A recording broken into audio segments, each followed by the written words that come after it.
Okay. Okay, now here. Right in the center.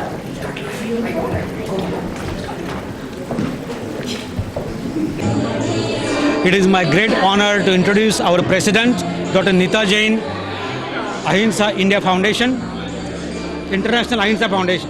Hi, good evening everyone. First of all, thank you for joining us and covering this great event, which is a big need in today's world. This foundation name is International Ahimsa Foundation. Ahimsa stands for non-violence, and we promote non-violence in our school children especially because nowadays, as you see in schools, the bullying, the discrimination, harassment, all sorts of negative things are there in school culture, and we really want to prevent our children from these kinds of negativities. So we promote this non-violence teaching in school children, and I'm so happy that we had very successful event today. Lot of ambassadors from different countries, lot of council generals from different countries, and elected officials from New York City, state, and Congress were here in attendance, and they all loved it. And I request them to please introduce a day of non-violence teaching in school so our children can learn this and be a part of a peaceful, harmonious world tomorrow. Thank you so much for joining us. I am Dr. Raj Bayani. I am a Vice President of International Ahimsa Foundation and honored to work with our President. As we know, the non-violence has achieved more than violence can achieve in the world.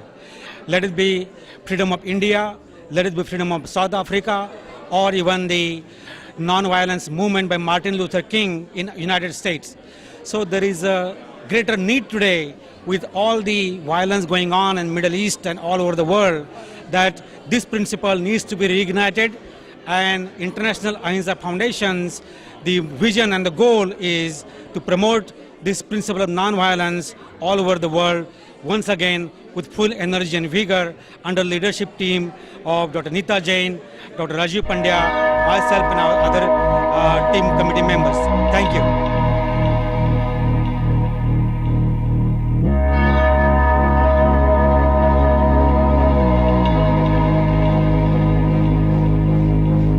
India's shining as we walk to the beat. People surviving with what they sell on the street.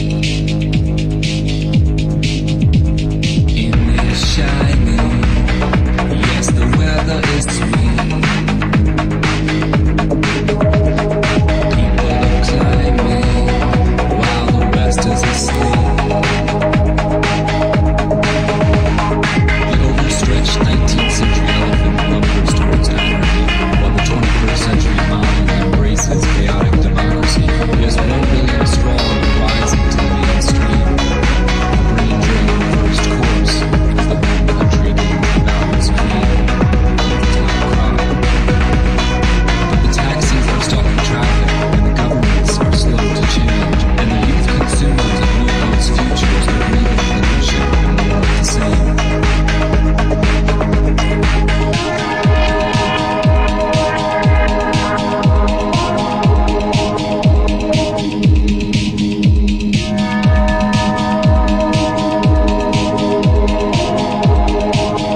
sing with me?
Ms. Shani Prasad-Dean.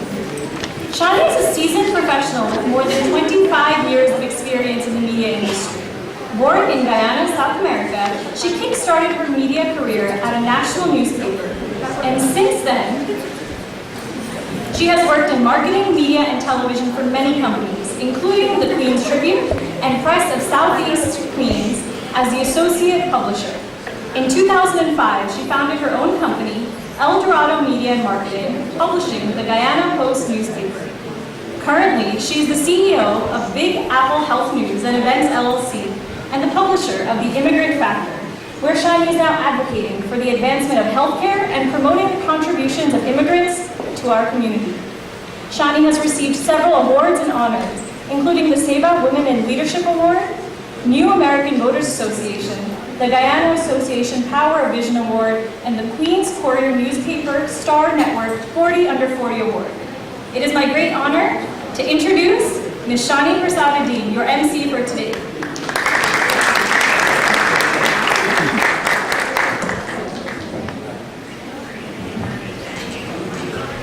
Thank you so very much. His Excellency Ambassador Cindy Chakraborty, Consul General of India to New York, Congresswoman Carolyn Maloney, Senator Kevin Thomas, Assemblyman David Weprin, and Manhattan Borough President Gail Brewer. Distinguished guests, good afternoon. You have to forgive me, for some reason I can't seem to find my glasses. I'm thrilled and honored to have been invited once again to serve as your Mistress of Ceremonies and to welcome you to the second annual celebration of Mahavir Jayanti, brought to you by the International Ahimsa Foundation. Mahavir Jayanti is one of the most auspicious reverend days observed by Hindus, Jains, and other Indians around the world to commemorate the birth anniversary of a great soul, Lord Mahavir. Every time we're gathered for reasons that are purposeful, reasons such as what we're gathered here today, promoting peace and nonviolence, the highest and most supreme principle of Lord Mahavir's teaching, then we're consciously promoting our role of advocating for a better community, for our children, and for our neighbors. In a world in which we now exist, where there's breaking news about lives taken senselessly, even in places of worship, a gathering of this nature is even more critical. Let us take this moment to express our deep gratitude and appreciation to His Excellency Ambassador Cindy Chakraborty for his generosity and hospitality in providing an Indian consulate for such an important cause again.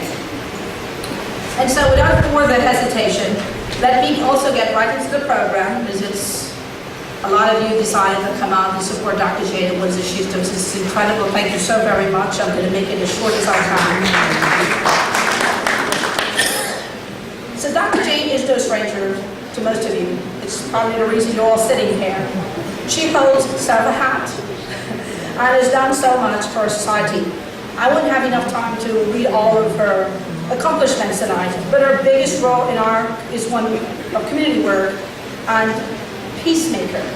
And so it doesn't come to all of us as a surprise that she's leading this incredible organization and hosting this event. I'm going to break for a minute to recognize Senator John Liu, a friend of ours. I didn't notice you earlier. My dear friend and sister, Dr. Neeta Jain, became the first Indian female district leader for Assembly District 25, Part B of Queens, in January 2017. Many of her good elected officials were there supporting her. We all can agree that Dr. Jain's role as a district leader did not come to us as a surprise as well. While Dr. Jain came from India 25 years ago with her PhD in psychology, a profession she's been practicing for more than 30 years, Dr. Jain has shown us that there's more to life than a PhD. Her core values of humanity and peace have fueled her passion to serve. The International Ahimsa Foundation is one such example. She's also shown us that she's a visionary, challenge-driven leader in community development and politics. It's a long history to show for it. We know her as an advocate for nonviolence and peace, gender equality, domestic violence, children and women's mental health and well-being. I'm not sure why Dr. Jain opted for district leader, quite frankly, because we all know that she's capable of a much higher office. If anything, she has demonstrated that too many times to count of several positions she has held over the years. She told me personally that even as a little girl, that she was always in trouble at school. Not the kind of trouble these days that your parents will pull your hair out or become red with embarrassment, but trouble for standing up for what is right, for giving a voice to the voiceless. And so she has brought that fight to New York City, representing and giving the Salvation's community and the broader Queens residents the voice they need. This kind of fighter spirit, advocacy and representation brought about the Diwali Stamp Project, which resulted in the U.S. Postal Service launching a rubber stamp for the Indian New Year, Diwali 2016.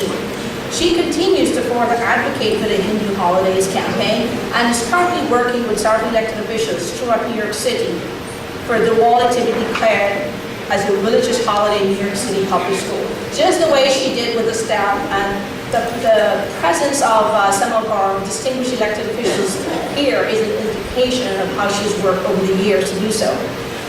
And so many has recognized her hard work and dedication and commitment, not only to the South Asians, but also to New Yorkers. As a result, Dr. Jain has been a recipient of several awards and honors in various communities and political organizations, such as IndiaCo, National Indo-American Senior Citizen Society, the Daniel Patrick Moynihan, New York City Council Awards for Women History Month, New York City Controller, Town of North Hempstead, Nassau County Office of the Executive Laurel Quran. Like I said, there's going to be so much more that I won't be able, but I do want to make sure that before I bring on Dr. Jain, that I highlight that while she's busy doing all of that, she is outside of the president and CEO of this great organization. She's a senior vice president, trustee of the Hindu Center, and she's all over the place, chair of Community Advisory Board of IndiaCo, member of Ex-Commission for Asian Heritage and Korean American Association of Queens, president of Daniel Patrick Moynihan Democratic Club of Queens, member of New York State Psychology Association. So, as you can tell, there's probably a long book that we can put Dr. Jain's accomplishment, but for whatever the reason might be, you have all decided to come here for one reason, and that is in support of what she's doing, and so I ask you to please help me welcome my friend and sister, Dr. Jain.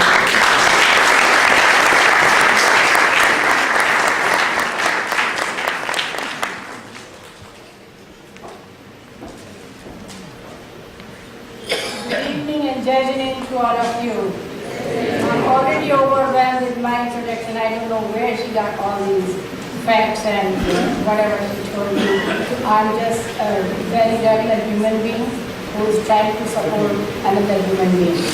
So at this point, as we always start our program with the lamp lighting, I will take this opportunity to request our dignitaries, our elected officials, council members, Chakravarti, Dr. Dharna Chakravarti, please, and our guest speaker, Professor Lawrence Bath, and our Samiji, our spiritual gurus, both Samiji, please come to the stage for the lamp lighting so we can start our program without any obstacles. Thank you so much.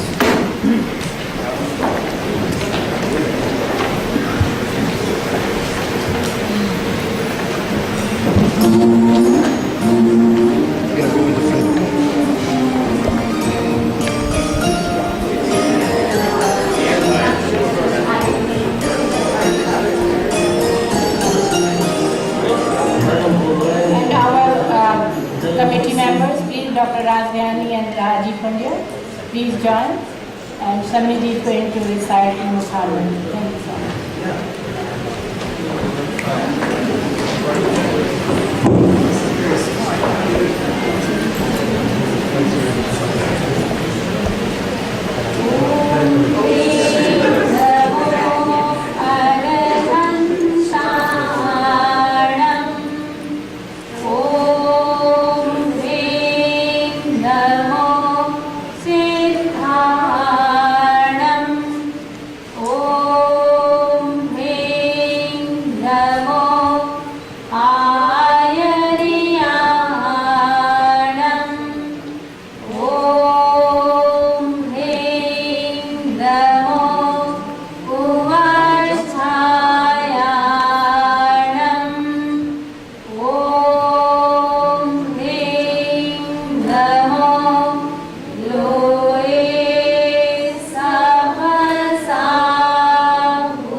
Mangalam Bhagavan Viro Mangalam Gautamo Gali Mangalam Suribhadraja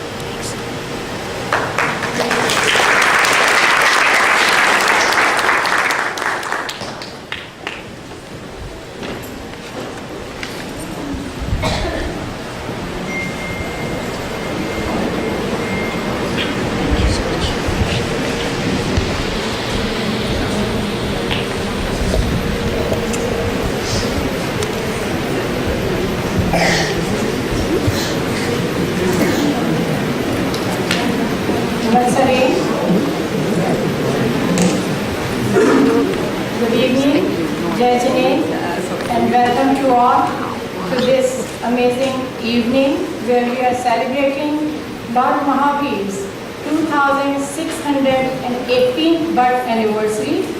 Side by side, this whole year, the whole world actually celebrating Mahatma Gandhi's 150th birth anniversary also.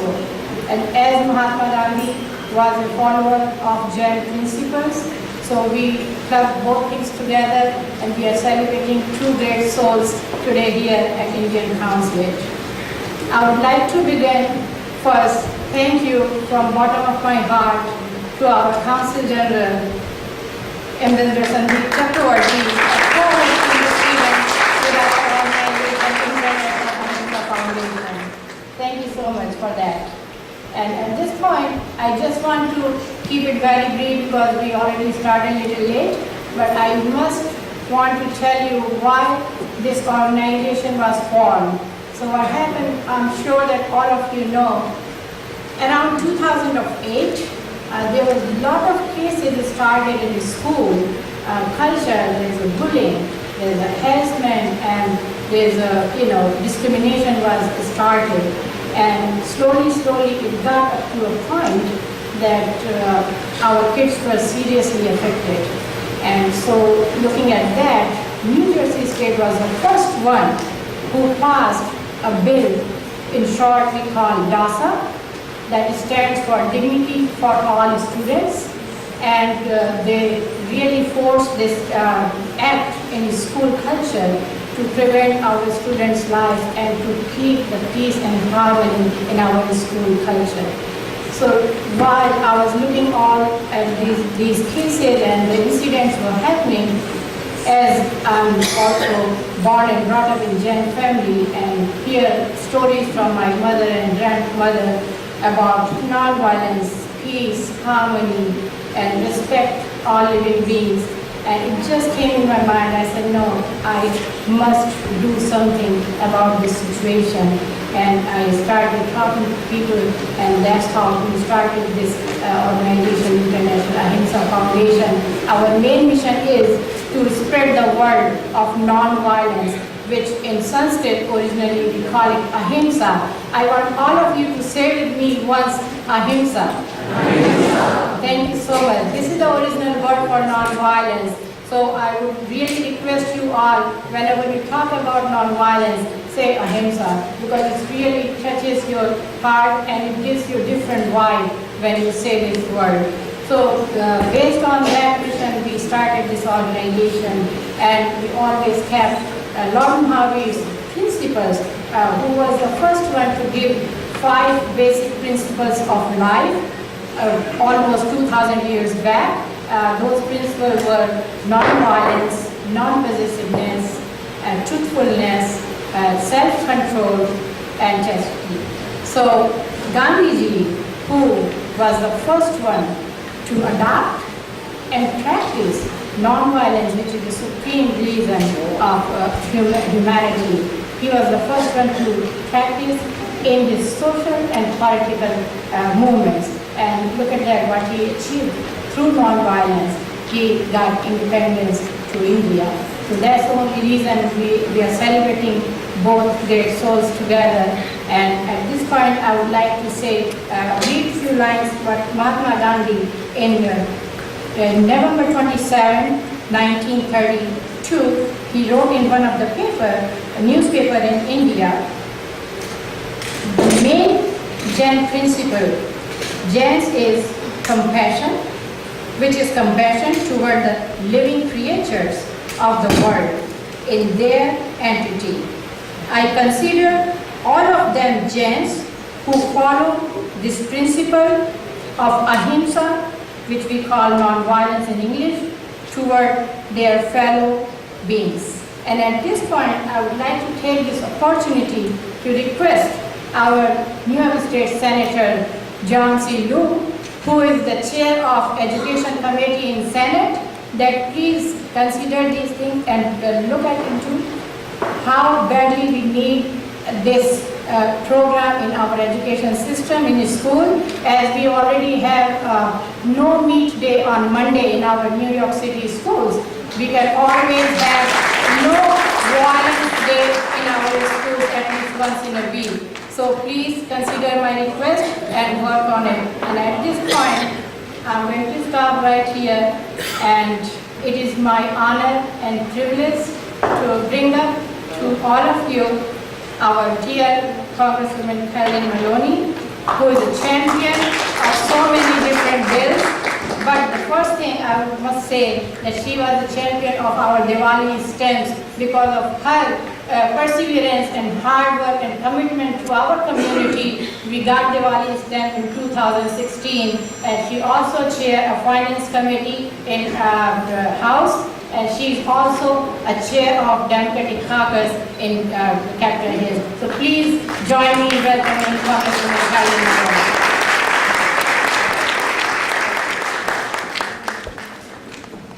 Thank you so much to District Leader Dr. Nita Jain, who is an outstanding leader in our country, in our city, and my dear, dear friend. Thank you for allowing me to join you at this celebration of Ahimsa. Very profound thanks to our Council General, Sandeep Chakravarti, for your generosity and for your leadership in bringing the two countries together, India and America. It's very appropriate that we're such good friends. The largest democracy in the world and the oldest democracy in the world has so much in common. Not only has India been a major trading friend with America, we have been allies in everything and share many of the same values. I'm delighted to see so many of my colleagues in government, Assemblyman Weprin, our Borough President, Dale Brewer, and our new Senator, Senator Liu, John Liu. Congratulations to all of you, and thank you for being here. We are here to celebrate the Lord Mahavir. I never knew that he said live and let live, but that's one of the most famous quotes in America, live and let live, and of course Mahatma Gandhi. Gandhi was a truly inspirational leader, a historic figure. He was transformational in so many ways, and because of his many contributions, not only to India, leading India to independence with nonviolence, but also he was an inspiration to all Americans and people all over the world. And two great leaders, nonviolent leaders, Nelson Mandela and Martin Luther King, attributed their philosophy and their leadership to Mahatma Gandhi. In fact, when King was murdered, the one book he had with him was a book by Gandhi, with Gandhi's sayings. So in recognition of his contributions really to America, I have introduced a bill to create and to give him the greatest honor that can be bestowed by the United States Congress, and that is the Congressional Gold Medal on the 150th. Already, Nelson Mandela has received it, as well as Martin Luther King. And it's only right that the inspirational leader for both of them was Mahatma Gandhi, so he should receive this award. So I ask all of you to urge your Congress members and friends across the nation to co-sponsor this important legislation.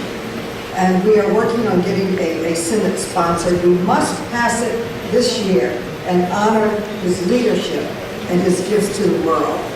We should also work together and have a day of national service this special year for Gandhi, and remember Gandhi. Jennifer Rajkumar is here representing Governor Cuomo. Maybe this is something we could work together on, Jennifer, with the governor for our great state. There's not enough that we could do to remember and say thank you to Gandhi for his life's work, for his gift of nonviolence, ways of handling problems. I always love a lot of his quotes, but I think my favorite is, become the change you want to see. Live the change you want to see. Thank you for allowing me to be part of this important celebration. Thank you.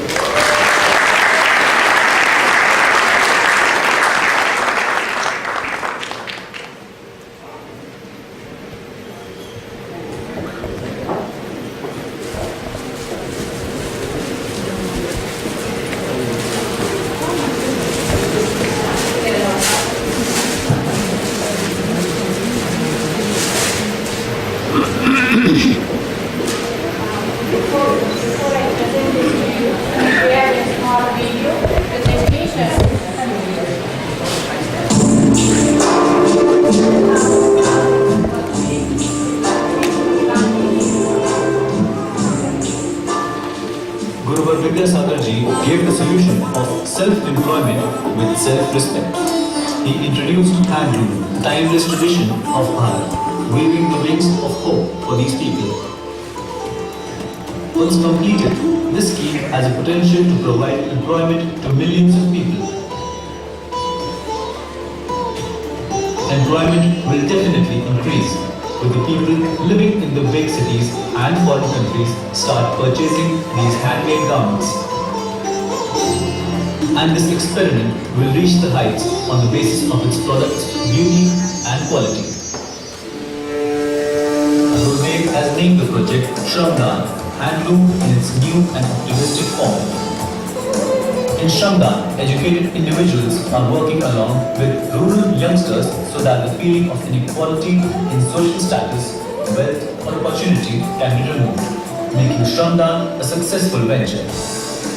Shramdan sells products to customers while giving direct profits to the handloom artists.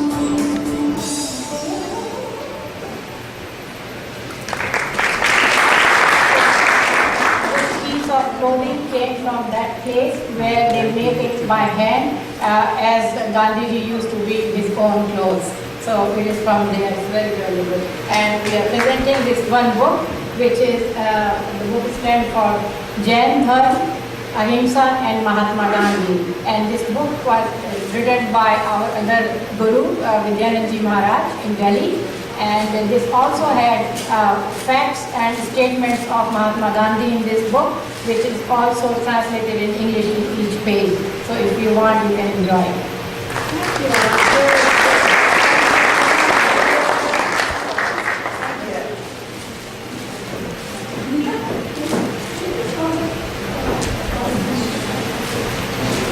While photos are being taken, I'd like to call upon Rajiv Pandya to introduce our guest speaker this evening, Professor Lawrence A. Bob. Rajiv?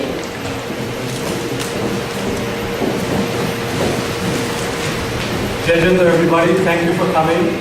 No, the weather is not in the best condition, but you all made the effort. Thank you. Distinguished Consul General, Congresswomen, some of the chief speakers and guests. I have the privileges of introducing Professor Lawrence A. Babb. He is the Professor Emeritus of Asian Studies and Social Anthropology at Amherst College in Massachusetts. He was born in Lansing, Michigan, and pursued his graduate studies at the University of Michigan and graduate studies at the University of Rochester. He specializes in the study of religion and society in South Asia and has been traveling to India for research and pleasure for over 50 years. He is the author of numerous articles and books, and for the past 2 decades, much of his work has focused on Jainism and the Jain communities. A few of his books are Emerald City, The Birth and Evolution of the Indian Gemstone Industry, Understanding Jainism, Understanding Faith, and Absolute Lord, a comparative studies in religion and society. All these books are available on Amazon, and they are great insight, especially a beginning level for someone who wants to understand the fundamentals of Jainism. It's my privilege to introduce Professor Lawrence A. Babb.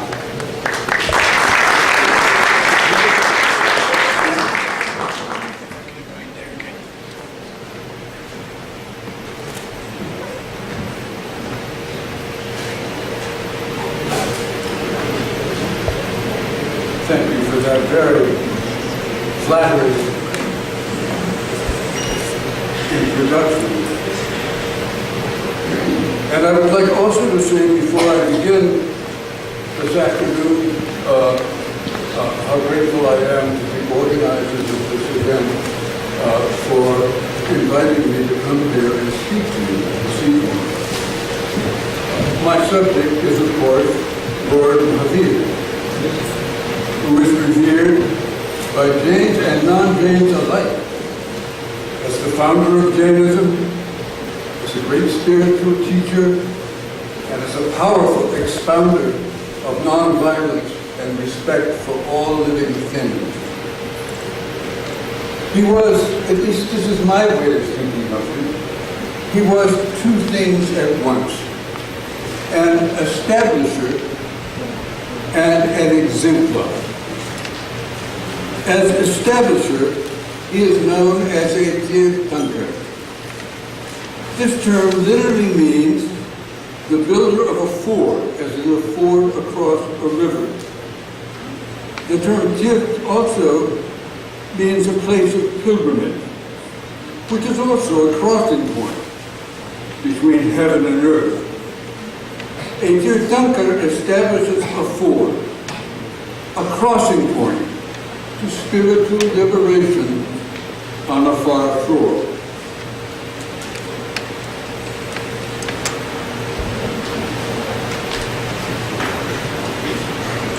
He does so first as a teacher, and his teachings are both the foundation and core of Jainism. But there is more. For a Tirthankar also establishes a community of those who adhere to his teachings and who transmit them to future generations. This is the Jain community, a fourfold social order consisting of monks and nuns, laymen and laywomen, to whom Lord Mahavir entrusted his teaching. This community, as you know, has endured and flourished through all of the upheavals and tribulations of the last 2.5 millennia since Lord Mahavir left this world. Now, as an exemplar, Lord Mahavir is known as a Jinnah.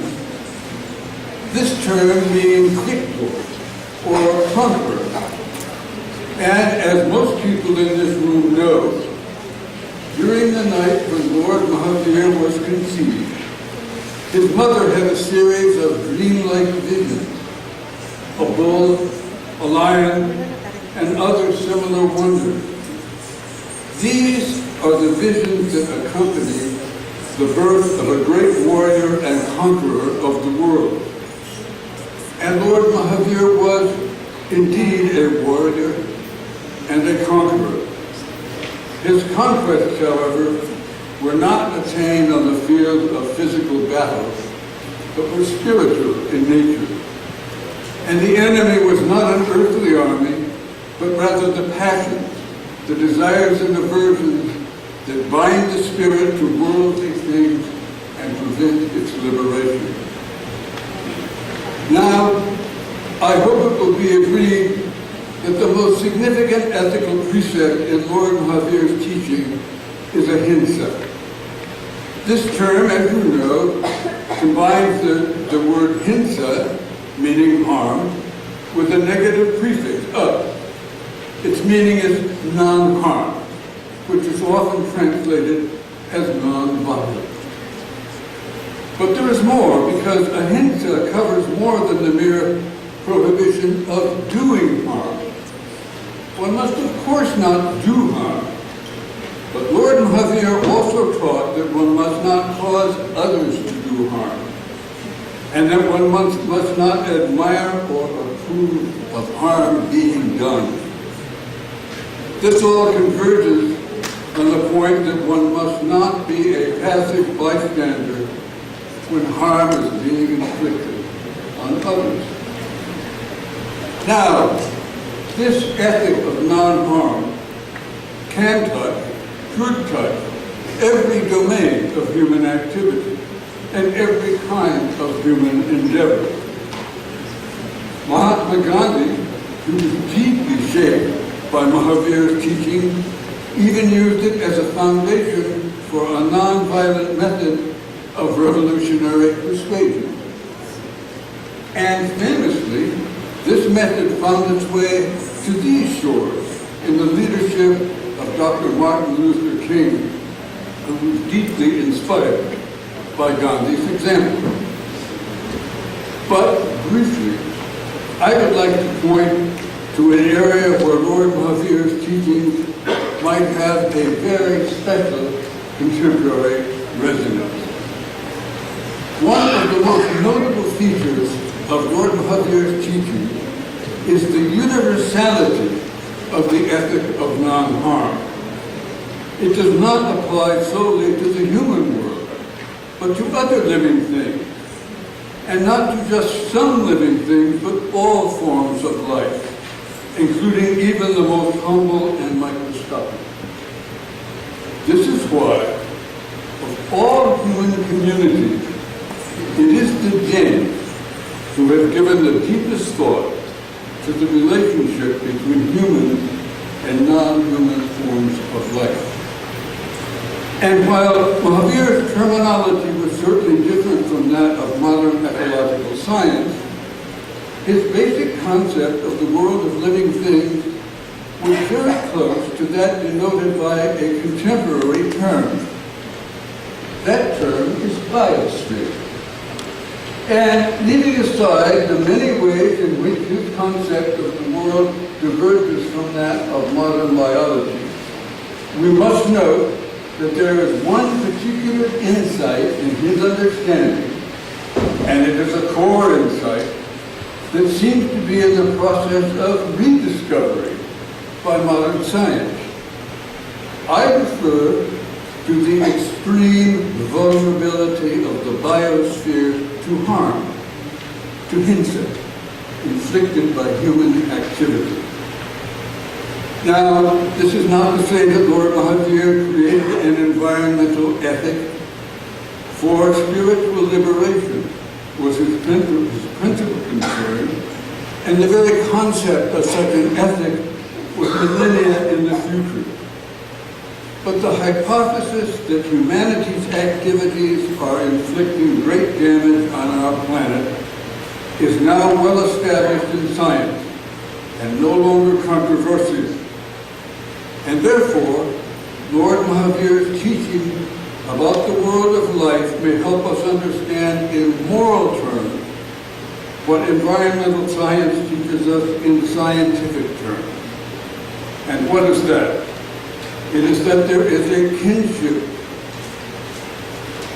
There is a kinship between all forms of life, and that the entire web of life is vulnerable to harm, and that there exists an obligation not to stand idly by in the face of the harm that we inflict on the delicate, vulnerable, and infinitely precious web of planetary life.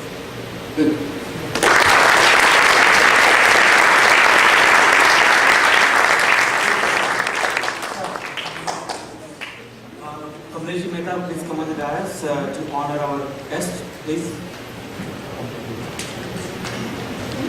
Judgment all, it is really a great honor for me to honor Professor Zenwar on behalf of International Ahimsa Foundation. This fabric is handmade and crafted, and it is the love and affection of this foundation in the book Lord Ahimsa.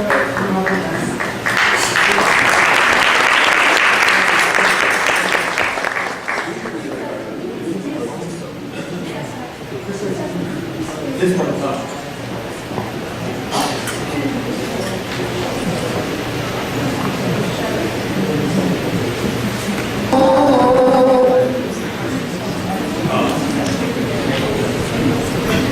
Now start the performance. Before we will have a beautiful, colorful performance, I would like to recognize one of our dear friends, Mr. David Lane.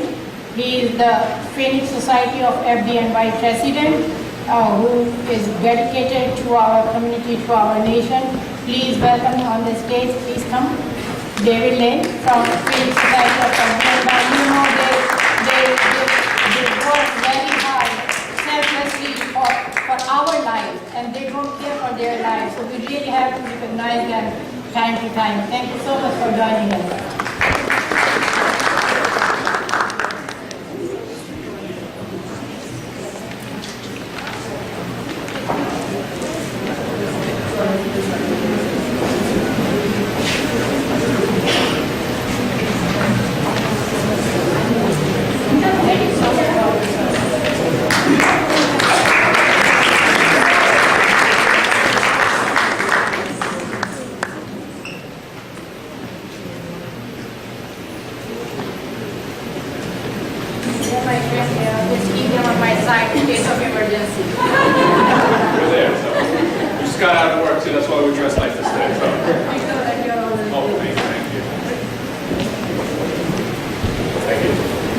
Thank you. Another round of applause.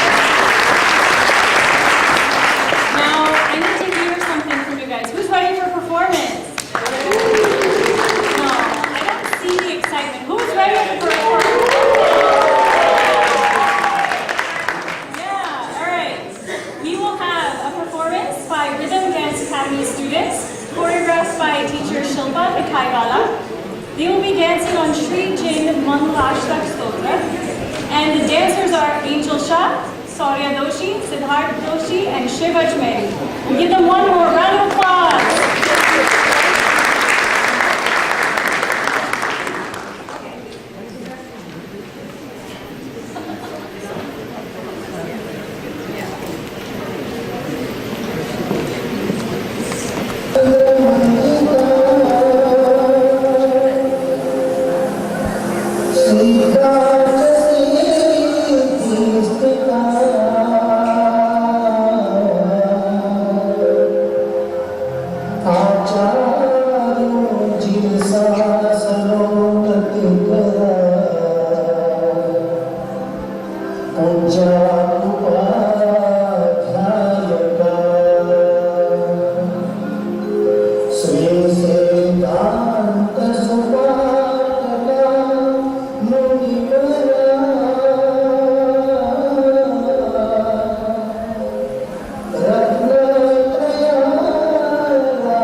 course, who wants to be talking about nonviolence? We could just be dancing. That settles everything, right? Give them another hand of round of applause. I really wish I was a kid once again. I'm going to ask the representative of the mayor's office. The mayor couldn't be here, so he's generous enough to send Jessica, let's try my best at this, Jessica Shabowski. Please come to the podium.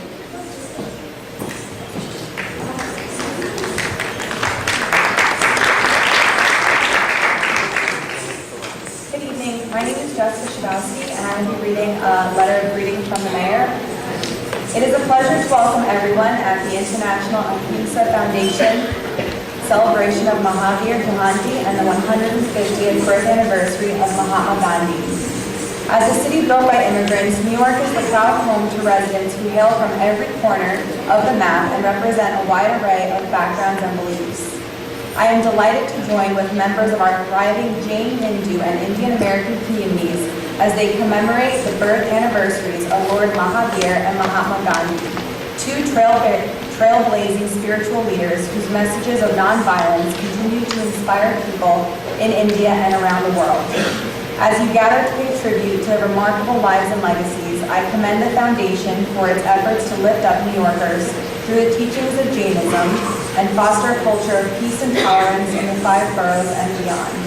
This vibrant celebration is also a wonderful opportunity to reaffirm our shared commitment to protect the diverse cultural and faith traditions that define our global city. Together we are forging a brighter, more inclusive, and a harmonious future for all. On behalf of the City of New York, please accept my best wishes for a meaningful celebration and continued success. Thank you.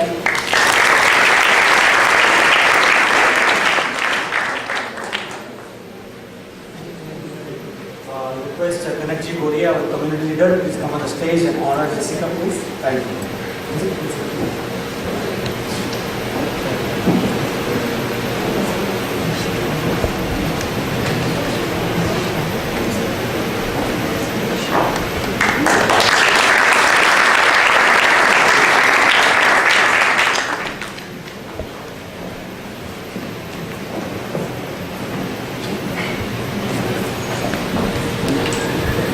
So we're going to keep the program moving, and we'll try our best to be as short as possible. I now have the pleasure of welcoming, seems to be, I wouldn't say an old friend, but then he'll probably look at me differently. Our next speaker is Assemblymember David Weprin, elected to Assembly in 2010. Has devoted his life to public service and making government more responsive, efficient, and accountable. Assemblyman Weprin represents the 24th district in Queens, the 24th Assembly district in Queens, the same district represented by his father, the late Assembly Speaker, Saul Weprin, 23 years, and his brother Mark Weprin for over 15 years. In 2017, Assemblymember Weprin was named chair of the Assembly Committee for Correction. Prior to this, Assemblymember Weprin served as chair of the Assembly Task Force on People with Disability from 2014 to 2016. Assembly Weprin was also named co-president of the National Association of Jewish Legislators in January 2017. My pleasure to welcome Assemblyman Weprin to the podium.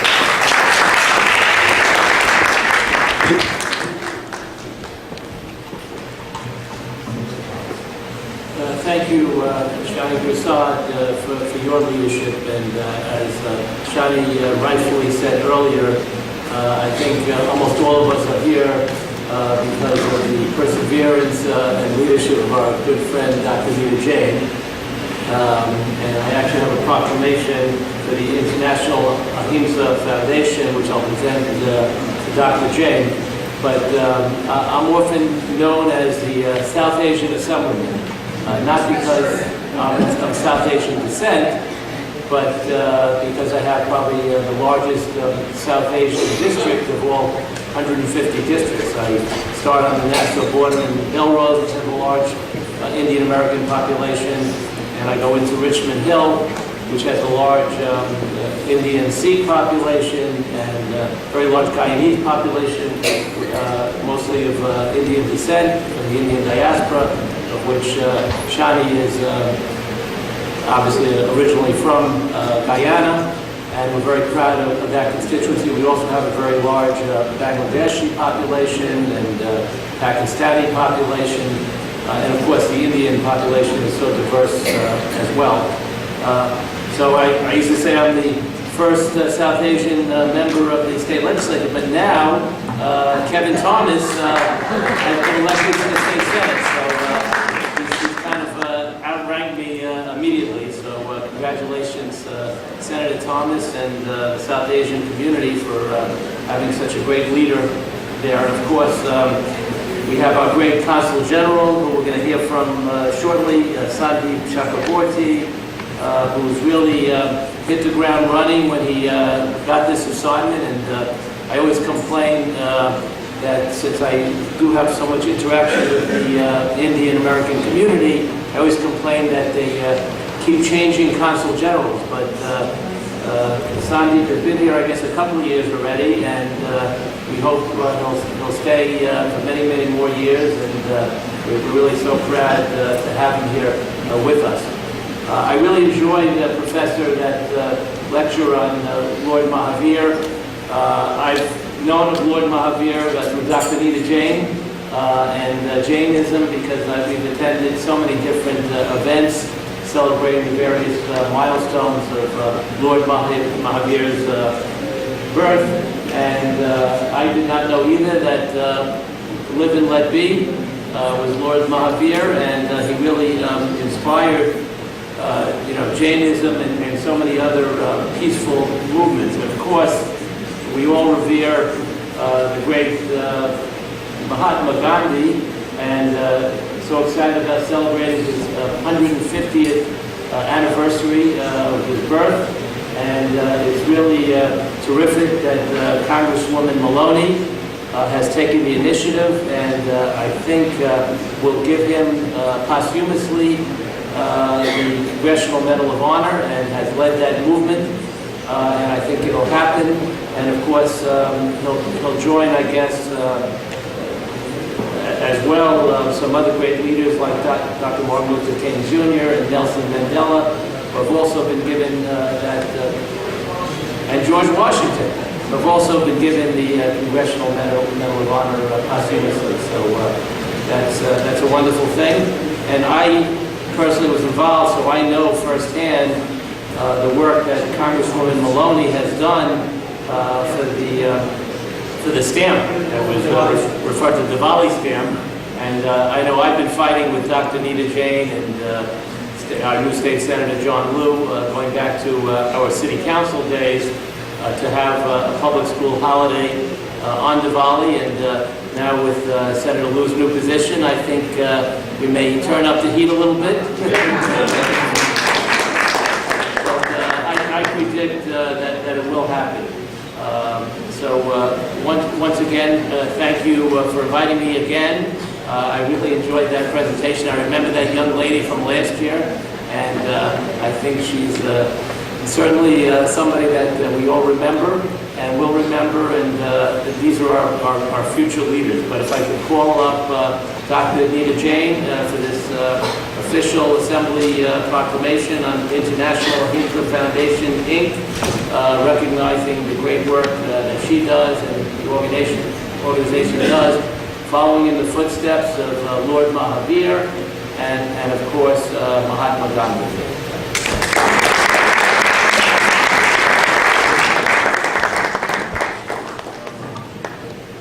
Can I call Dr. Raj Bayani? He's right here to honor Assemblyman Weprin.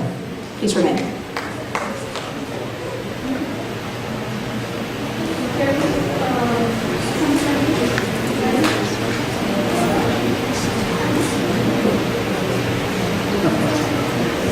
At least you're not going to get wet going home, right?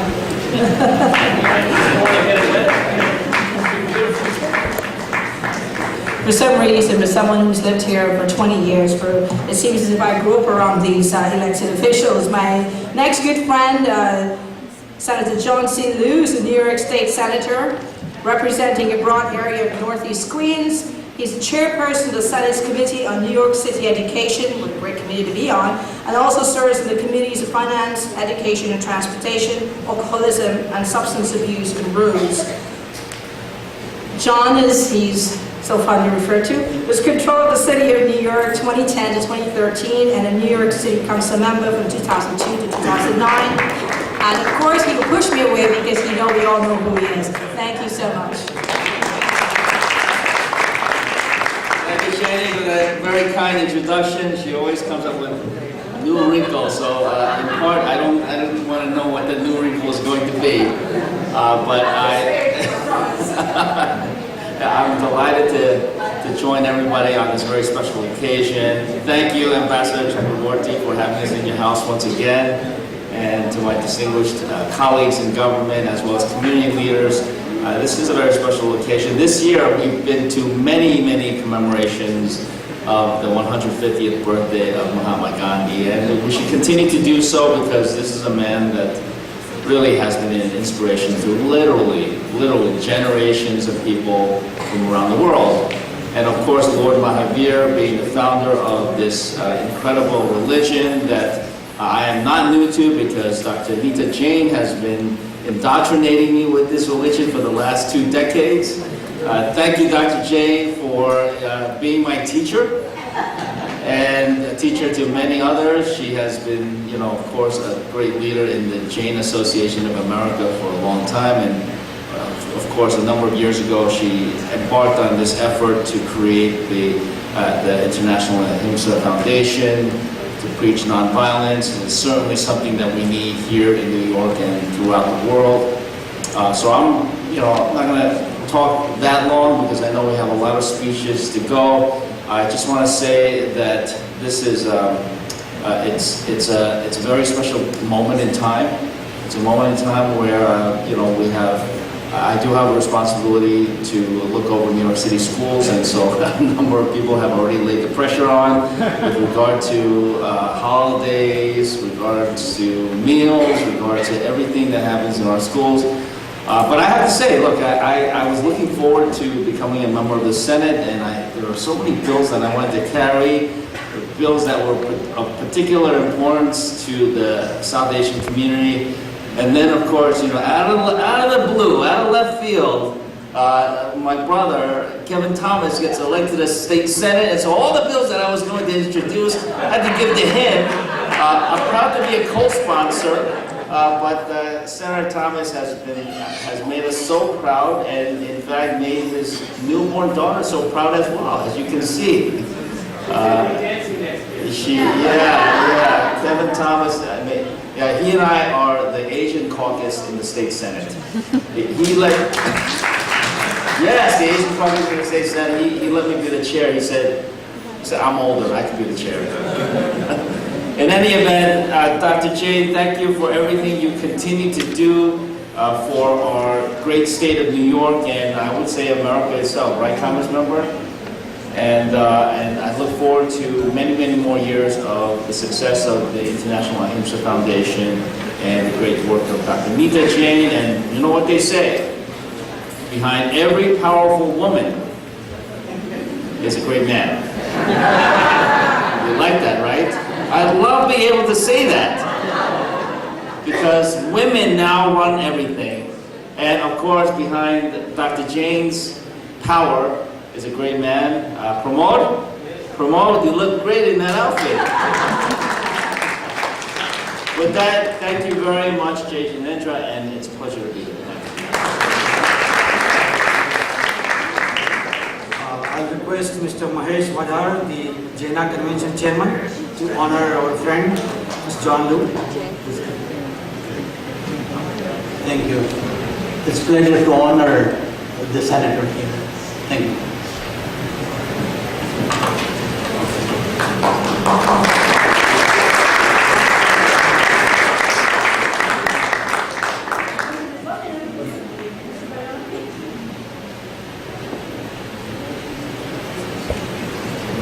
I'll now invite you to look at a video commentary on Mahatma Gandhi ji, where he studied law in UK, came especially from UK for this event. Her Honour Judge Deborah Taylor, the Honourable Society of the Inner Temple. Please give it your attention. Which encourages students from different ethnic and religious backgrounds to join the Inner Temple and become barristers. He came to Inner Temple as a young student from India, without connection to the means, and went on to exert such influence through his words and action as to lead a country to independence and a new identity. That is a powerful message for young people as to what can be achieved through the law, through peaceful means and personal commitment, irrespective of background. Gandhi will be a worthy recipient of the congressional level should Congress pass the legislation. The award would bear witness to the continuing importance of the principles of peace and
Chakravarti and Ambassador Sandeep Chakravarti, including Congresswoman Karen Maloney, to please come up on the stage, and all other elected officials to take a group picture with these brilliant kids.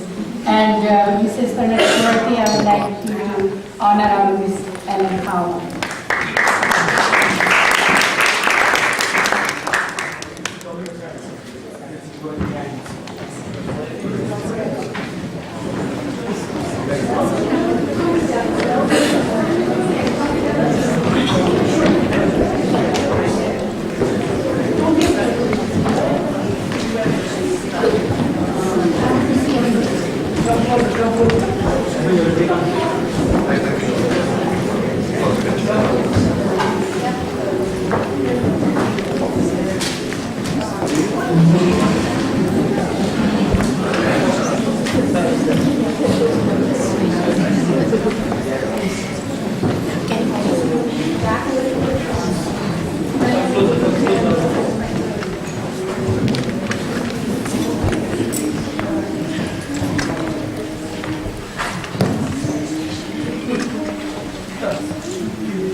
Big smile.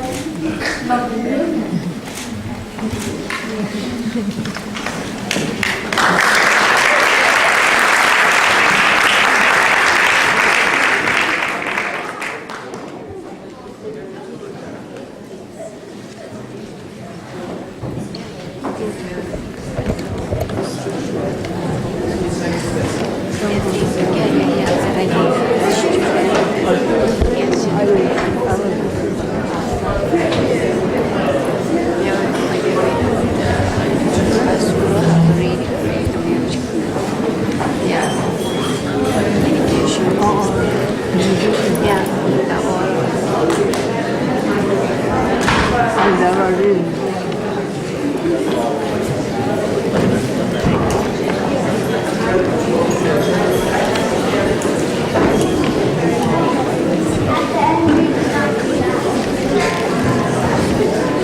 Give these lovely kids another round of applause.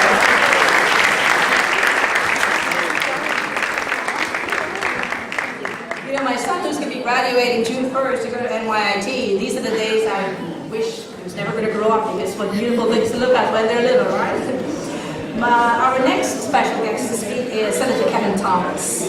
Democratic Kevin Thomas represents the 6th District, Mid-Nassau, and the New York State Senate.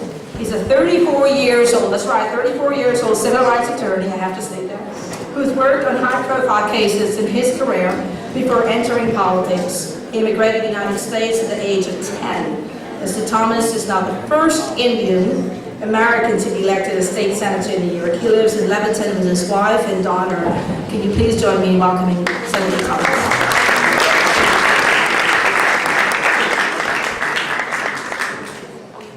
Everyone.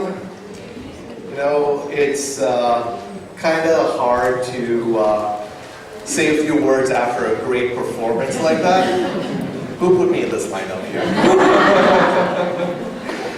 Thank you to the ambassador, thank you to Nita, thank you to my Senate colleague and my older brother, way older brother, John Liu.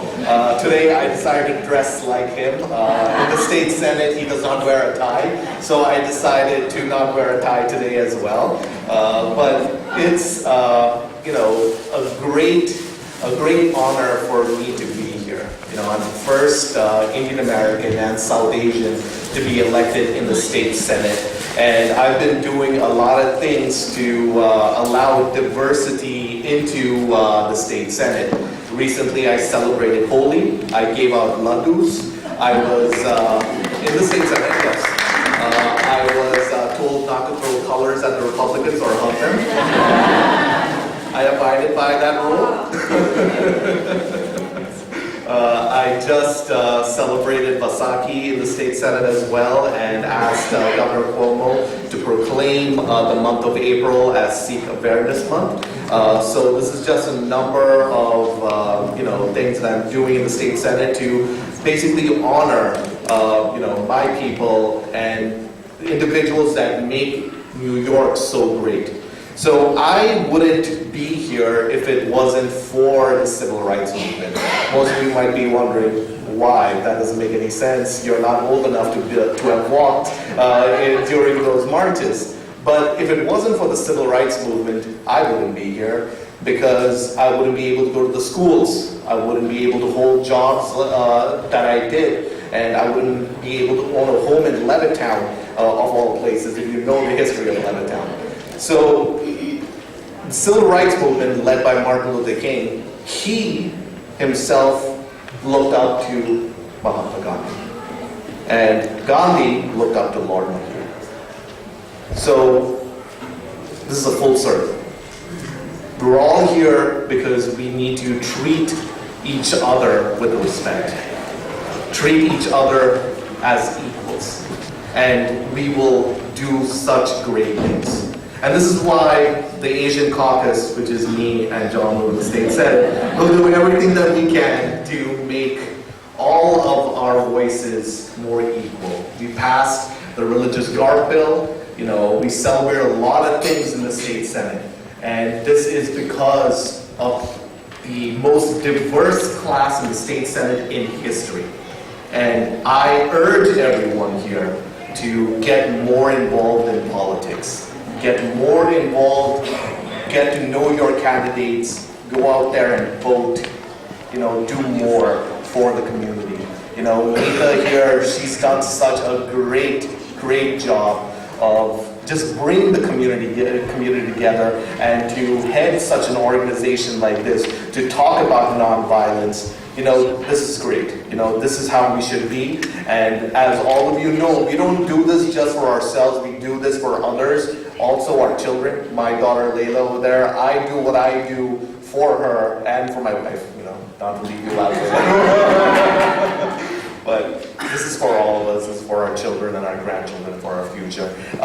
As your state senator, also I come with gifts. So I also have a citation here on behalf of me and John Lou. I would like to present you with this. I'll go over here because I know there's a photographer who's a little aggressive. Make me stand in the middle.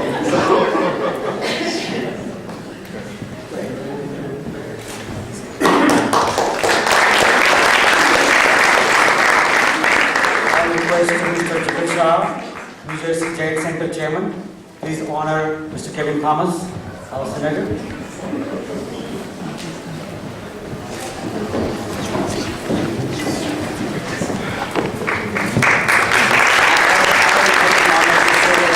What the Senator mentioned, Senator Kevin Thomas, and give your service back to the community. And we should definitely join in the politics services. And if anybody wants guidance, I'm sure I'm signing up, Mr. Kevin. So he will help and guide us.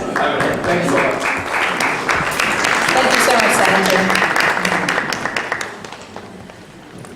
Why is America the greatest country in the world? Because we can be anything we want to be, regardless of where we came from. Thank you.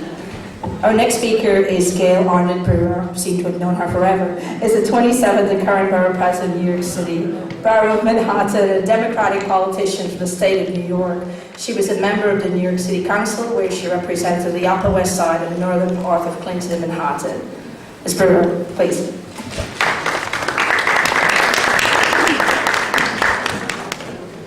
So thank you very much. It is an honor to be here. I want to thank our Consul General, who is not only a great Consul General, but he has a good sense of humor also. It's incredibly important.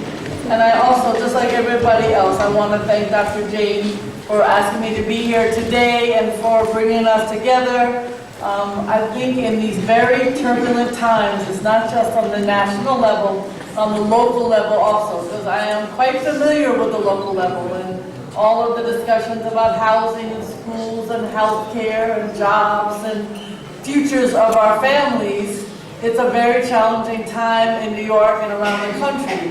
And to be talking about the nonviolence that is not just synonymous with these two amazing leaders, but with the Indian American community in general. And I want to make that very, very clear.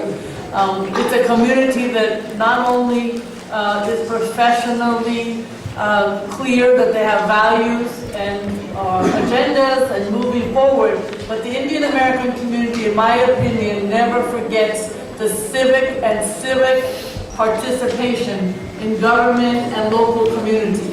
You do it for the Indian community and you do it for New York in general. And I want to congratulate you on that, because it's not every community that does that kind of understanding of both. So I'm here to say thank you to Dr. Jane. I'm also here to say thank you to the Indian American community from my perspective, because some of you know that when I was in the city council, we managed to get Diwali on the alternate side of the street parking. It was a long time ago, in a decade perhaps, but it still is very meaningful to me and very meaningful that you are very supportive of my efforts.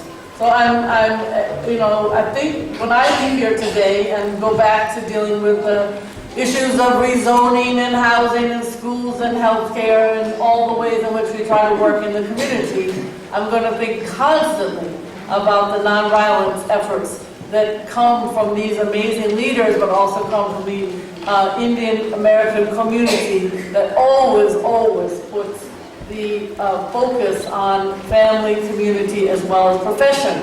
I just want to tell you one wonderful story that the Consul General told me, because I think it's hysterical. So he met with me when he first came, and we were in the middle of the mayor trying to figure out what to do with all the statues in the city of New York. You know, there's always something in the city of New York going on. And the issue was where to put the more controversial statues. So the Consul General told me that in India, they had an easy solution. They put all the Brits in one park so they could look at each other. Thank you very much.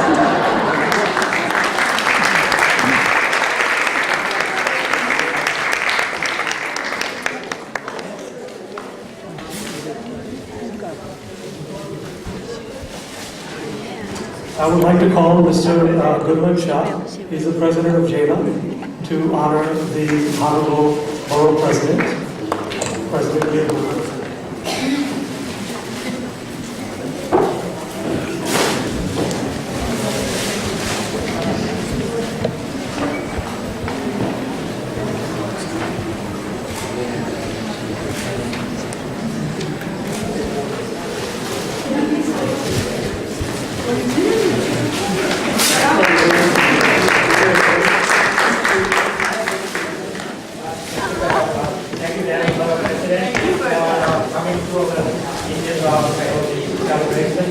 Mahatma Gandhi's 150th birthday anniversary, and also on 23rd, 24th, and 25th this month in New Jersey, there's a 3-day, full day celebration of Mahatma Gandhi. So you are all welcome there. It's free, food and everything is free there. And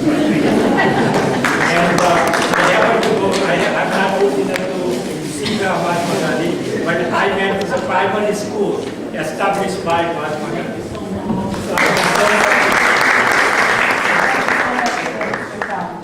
And at this time, it is my honor and privilege to introduce and invite our host of this event, Ambassador Sandeep Chakravarti, who is the Consul General of India.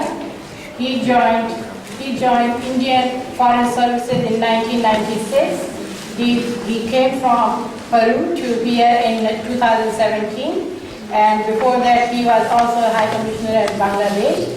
And so please join me in welcoming our Consul General of India, Ambassador Sandeep Chakravarti. He's here only for the last 2 years, but he brought an amazing change in this consulate and the culture and our society. He is a big promoter of our heritage, actually. And during his presence, our consulate services on Google, if you see, rating went so up high from 2.9 from 6.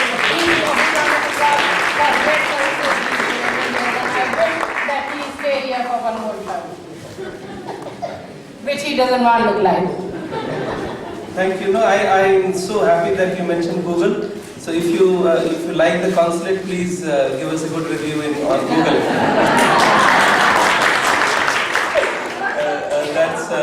Nowadays that matters a lot. So I'm delighted to be here. Thank you for organizing this very important ceremony and event here today. We are honored by the presence of elected officials, very close friends of the community, Congresswoman Carol Maloney, Senator Kevin Thomas, and Senator John Liu. Then David, I think, has left. Manhattan Bureau President Gail Brewer. Then we also have with us representatives of the diplomatic community. We have Ambassador Toshiya Hoshino, Deputy Permanent Representative of Japan. We have Madame Hoshino. We have Sadia Faizunisa, Consul General of Bangladesh, and other diplomats and dignitaries. So a very strong and hearty welcome to all of you. Before I move on to the topic, I was just referring to somebody mentioning that Kevin should support public officials. I think there is a caveat there that he is open to supporting anybody for office as long as he is not contesting against him in this. As long as that condition is maintained, I think all public officials will be happy to support other contenders and support their running for public office. I want to just say a few things because it's a very, very happy and joyous occasion. We are commemorating the 2618th birth anniversary of Mahavira, but we are also commemorating 150th birth anniversary of Mahatma Gandhi, and also we are commemorating this year the 550th birth anniversary of Guru Nanak Dev Ji, the founder of the Sikh faith. So this is a very special year, special occasion where three apostles of peace, Lord Mahavira, who was born in the 6th century BC, and then then Guru Nanak Dev Ji, 550 years back, and Mahatma Gandhi 150 years back. So I think their message is I think one and the same. It's the message of humanism, it's the message of love, it's the message of each reaching out to the other, and message of peaceful coexistence. Somebody mentioned that he went to the same school or to the school established by Mahatma Gandhi. So Mahatma Gandhi ji was born in Porbandar, and then he studied law in UK. And I just always like to recollect that the South Africans say that they take a lot of pride in Mahatma Gandhi. And South Africans say that Gandhi, you sent us Mahatma Gandhi, you sent us Mohandas Karamchand Gandhi, but we sent back to India the Mahatma, because his transformation happened in South Africa when he experimented with his principles of non-violence and civil disobedience. And another happy connection is Mahatma Gandhi himself was deeply influenced by the works of Thoreau and Emerson. And Thoreau's concept of civil disobedience is more or less what Gandhi emulated and adopted, and his concept of satyagraha has a lot of similarity between Thoreau. So Gandhi was deeply influenced by Emerson and Thoreau, the Boston Brahmins, and that shows in his life and works. And later on, our freedom fighters were deeply influenced by the American independence movement and the Constitution. And large parts of our Constitution have particularly the values and the rights that are guaranteed to our citizens are all inspired by the American Constitution. So we may think that the India-US connection is very new and it is because of all of us, but our leaders, I think, knew how to talk to each other even hundreds of years back, and I think that is the strength of our bilateral relationship. Gandhiji was born in Porbandar, and he lived in a community with a lot of Jain influence, and his guru was Srimad Rajchandraji, and Srimad Rajchandraji was a Jain, and I think a lot of Gandhian philosophy is influenced by Jain philosophy of Ahimsa. A few weeks back we had here the great grandson of Mahatma Gandhi, and he was talking about his grandfather who grew up at the feet of Mahatma Gandhi, and he was explaining to us what non-violence meant to Mahatma Gandhi. And Mahatma Gandhi told his grandson once that with some chalk to color on the wall a tree and then make the branches, and he asked them, what is non-violence? Can you write on this tree, each leaf, something which is not physical violence? So non-violence is not only not doing physical violence, like it's not only not hitting somebody, but all kinds of non-physical violence. And Arun Gandhi, who was the grandson of Gandhiji, started writing on the wall all kinds of violence that we do to each other, which we are not conscious of, like hurting somebody, using foul language, or stealing from somebody, or depriving somebody of something. And Arun Nehru relates in his talk and speech that the wall filled up with all kinds of violence that we do to each other, but we are not conscious of. So I think when we talk of non-violence, we have to be very conscious that it's not only not doing physical harm to others, but the other ways of doing harm that we should be very careful of not doing. You know, how we deal with our children, how we deal with our spouses, how we deal with our colleagues, how we deal with our subordinates, how we deal with the environment, how we deal with Mother Nature. I think all these are part of non-violence. And I was reading a scholar, he was saying that violence can be of many types, but non-violence is indivisible, it is only one type. You know, you just don't do some things which you know from the core of your heart that this is not correct. And I think if we use this mantra or this talisman of non-violence, a lot of our actions, a lot of things that we do every day in our life will be much simpler. We just have to use the talisman that whatever I am doing, will it be of any good to anybody, or will it hurt anybody? And if you use this talisman and if you are conscious of it, I think we can all be really non-violent. I don't want to take much time, but first of all I want to thank all of you for coming here to the consulate, and of course I'm sure you'll give us a good review. But apart from that, if you are on social media, do tag us at India and New York, and your stories, your tales, share with us, and we will share them again with the larger community. I want to thank Dr. Neeta Jain. I was so impressed by your CV. I was wondering how you do so much. You know, I think you need to take a lesson class for all of us as to how being such a successful professional yourself. I also understand you're going to open a chamber for psychological support for South Asians. I think that's coming up in Queens. But apart from that, how active you are within the Democratic Party and also in various South Asian forums. I think now you've expanded your reach. Now you are also part of the Korean society. So I don't know how far you will go, but you know, I wish you Godspeed and all success. And I think we need a lot of more women like Dr. Neeta Jain, who are bright stars of the Indian community. And today the presence of so many elected officials and our professor from Ahimsa College shows that you know, your invitation has a lot of power and a lot of affection, and everybody comes running. And I think we have a full house. We don't get such a big attendance every event that we hold. So thank you once again, and I just hope that when we commemorate Gandhiji's 150th anniversary, you will join us. There is another small announcement I wanted to make. This concept of non-violence is also fundamental towards how we treat our environment, and we are working with a Gandhian organization called Shanti Fund to commemorate Gandhiji's 150th anniversary. We are working with the CUNY system as well as a church in Long Island, and in both sides we will be planting 150 trees to honor the memory of Mahatma Gandhi. And this project is open to all of us are invited. If you want to honor the memory of your guru, of your father, your mother, your some beloved leader, please join us, and you can all participate in this, and we will dedicate at least one tree or more trees to the memory of the person that you love and adore. So please join us. We will soon reveal the plan, the exact plan, but we are delighted that two institutions, when we announced it, immediately there was a response, and two institutions have agreed to give land to plant trees which are endemic to this part of the United States, which will grow and carry the memory and legacy of Mahatma Gandhi. Thank you very much.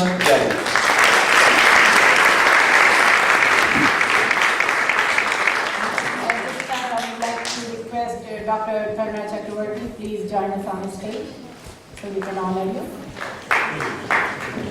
And daughter of Dr. Neeta Jain and Pramod Jain, Mimi Jain, please come on the stage. And Congresswoman Karan Baroni, please come on the stage.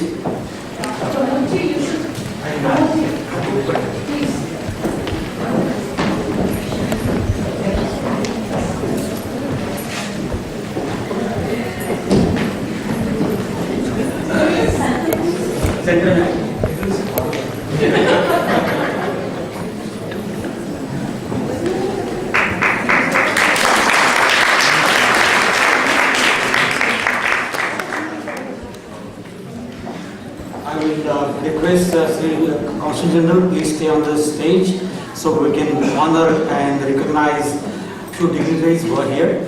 Shwari, please come on and start inviting our honorable guest. Thank you. Can I call upon Japan's Ambassador Dr. Kishiya Ishina, Consul General of Bangladesh, Ms. Sadia Faizanisa, I hope I pronounced this correct, Minister Ms. Tamar Tashala, PMI Georgia, Consul General of Indonesia, Mr. Wanatu Adi, if you're here, Deputy Permanent Mission of Japan to UN, Mr. Yashisha Kawabura,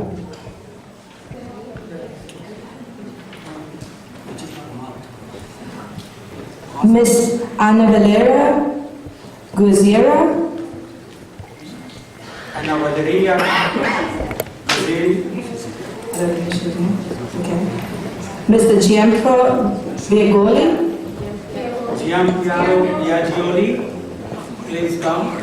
Ms. Emanuela Costa, Mrs. Gianpiero Biagioli, Foreign Minister of Italy. Mrs. Emanuela Costa, please come on the stage. Bhuvanarao, Regional Manager Air India, please come on the stage. Jennifer Rajkumar from Governor Komu's office, please come on the stage.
Right here, guys. Right, make that right here. Here you go. Ready? 1, 2.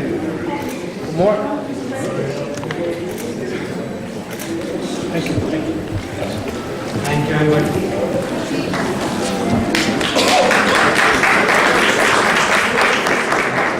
Our next presenters. So in case you didn't know, Samnis are Jain monks that practice Ahimsa, which is nonviolence, Sanyam, which is self-restraint, Anekantvat, which means divergent perspectives, and other Jain vows. Samnis are highly educated, most having masters or other higher degrees from very reputable Indian universities. We are honored today to have Samni Niti Pragyaji and Samni Malai Pragyaji with us today. A quick background before they begin. Samni Malay Pragyaji was initiated as a Samniji in 1992. She has a master's degree in Prakrit and a bachelor's degree in Jainism and other philosophical systems. Samniji Niti Pragyaji was initiated in 2010 and she holds a master's degree in Jainology and comparative religion and philosophy. They both have conducted many camps in the areas of Jain philosophy and meditation. Today, they will be leading the Shanti Ki Preksha, a peace meditation for us all. Let's give them a big warm welcome.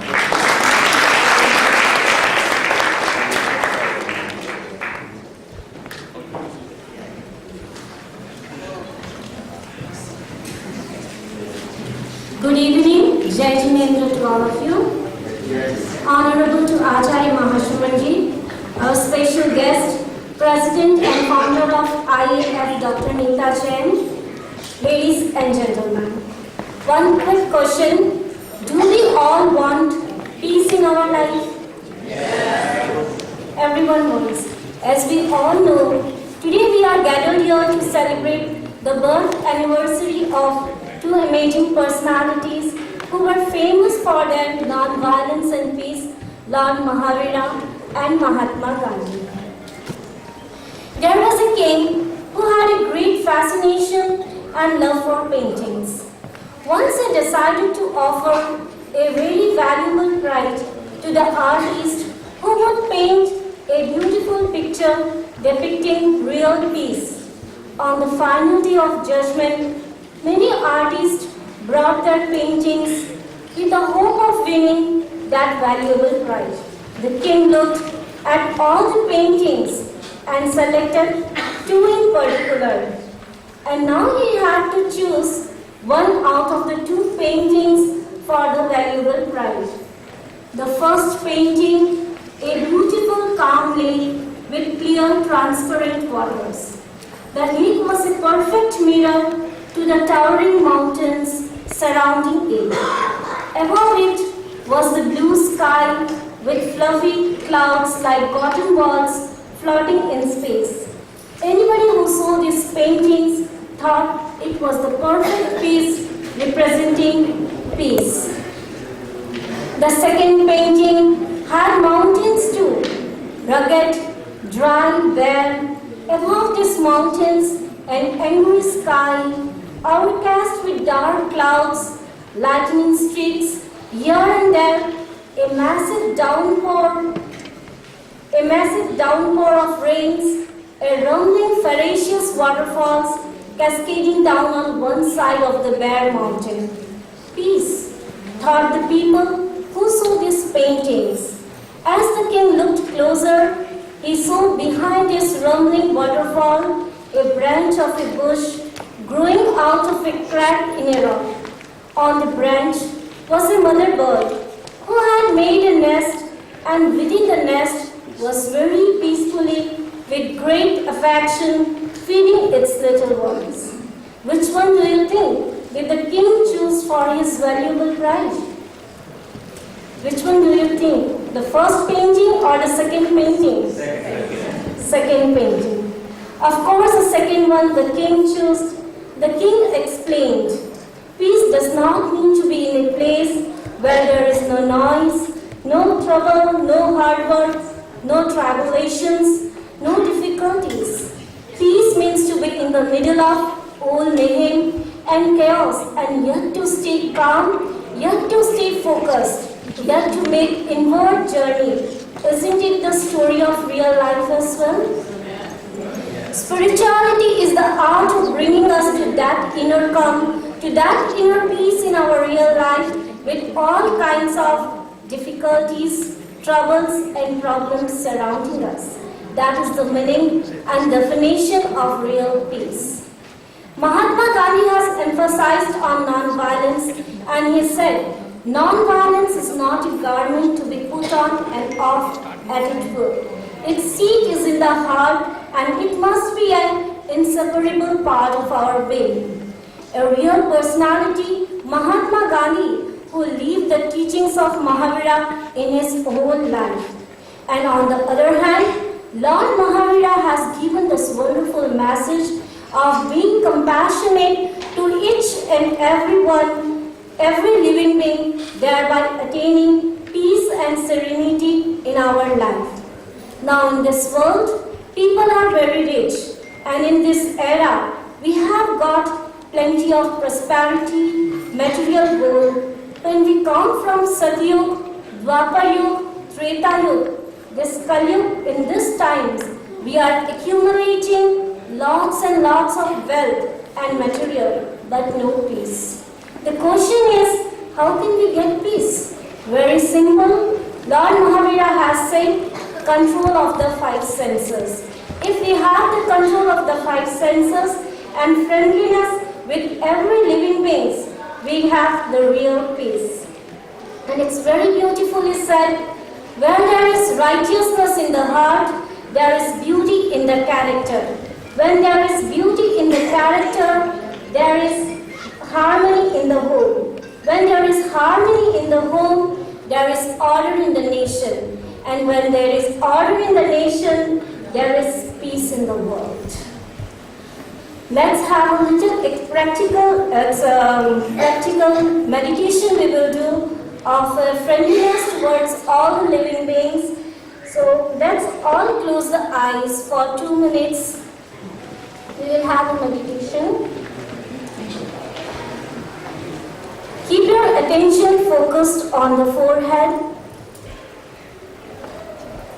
suggesting to yourself, all are my friends, I extend my goodwill to all. Read it aloud with me. All are my friends. I extend my goodwill to all. All are my friends. I extend my goodwill to all. All are my friends. I extend my goodwill to all. Repeat it mentally 5 times. All are my friends. I extend my goodwill to all.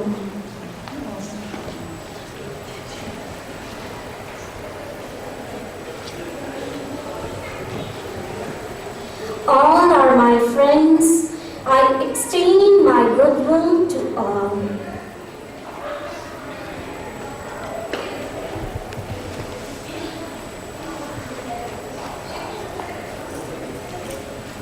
Pursue your contemplation as follows.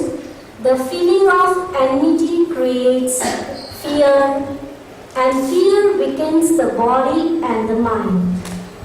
Therefore, I must cultivate the spirit of friendliness towards all living beings.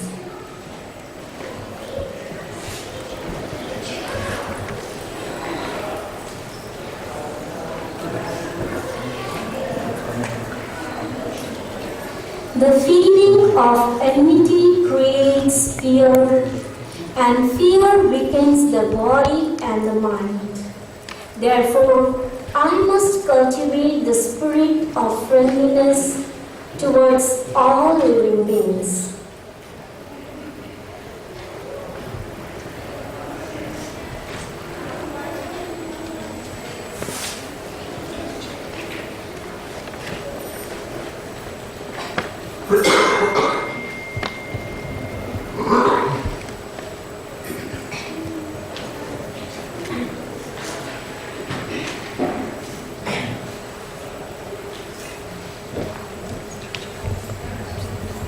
Conclude the exercise with 2-3 deep breathings.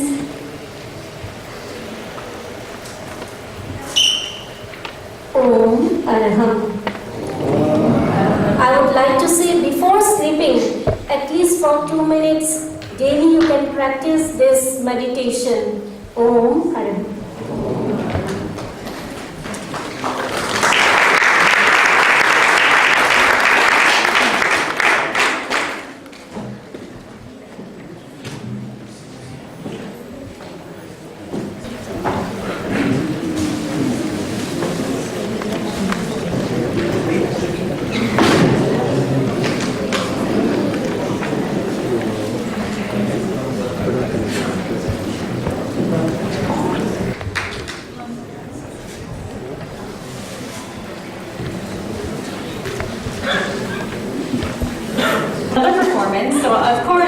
I'm going to ask you, are you ready for performance?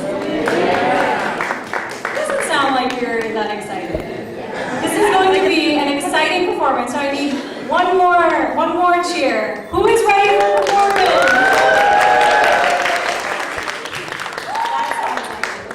Our next performance is again from Rhythm Dance Academy, choreographed by Shilpa Mithaiwala. He'll be dancing to Ghumar. I'd like to welcome dancers Khushi Oja, Jigna Oja, Nidhi,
their director within Dance Academy, to please bring our other performers also on the stage so we can have a picture with our adventurous Sandeep Chakravarti, Dr.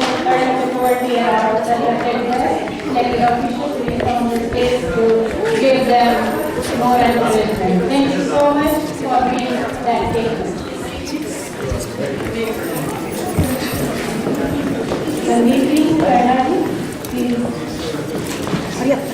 It is my job to say the shortest prayer of the day, which is to say thank you all. Dhanyavad, Spasiba, Gracia, Arigatao gozaimasu in Japan. To all of you here, gratitude makes sense of our past, brings peace for today, creates vision for tomorrow, opens doors to wisdom, creativity and humility. As Charles Dickens once said, it reflects upon your present blessings, of which everyone has plenty today. With that, I thank you. Special thanks to Consul General, the consulate staff, all the elected officials, all of you guests who are here. Special thanks to again the organization Jito, Jaina, Media, South Asian Times, TV Asia, PTC, ITV Gold, Parik Media, all the performers, and along with that, the media, foreign press media. I have to special mention the few names who are here.